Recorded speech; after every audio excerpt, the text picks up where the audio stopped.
4 points essentiels concernant la responsabilité de notre état émotionnel.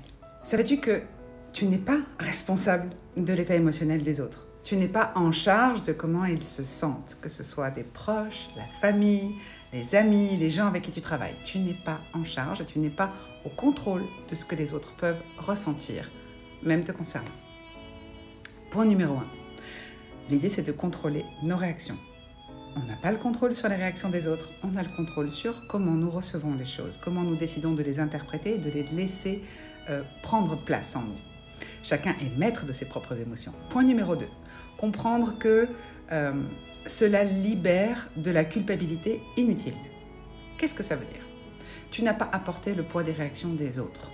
Okay? Les autres ont le droit de réagir comme ils réagissent. Tu n'es pas aux commandes de leur façon de réagir et tu n'y peux rien. Tu n'en es pas coupable. Point numéro 3. Établir des limites claires et saines. Établir des limites claires et saines, ça permet de maintenir la santé émotionnelle. Ok?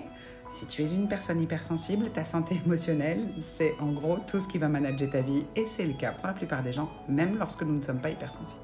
Donc, faire attention à ta santé émotionnelle, ça n'est pas être égoïste, c'est être dans les meilleures conditions possibles pour avoir le meilleur à offrir autour de toi aussi. Et point numéro 4, respecter tes propres sentiments est aussi crucial que de respecter les sentiments des autres.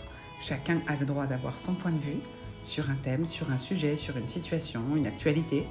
Ceci étant dit, tu dois commencer par respecter les tiens, ce qui te permettra de respecter les points de vue des autres, les sentiments des autres, et d'être en paix avec le fait que tout le monde ne ressent pas la même chose que toi.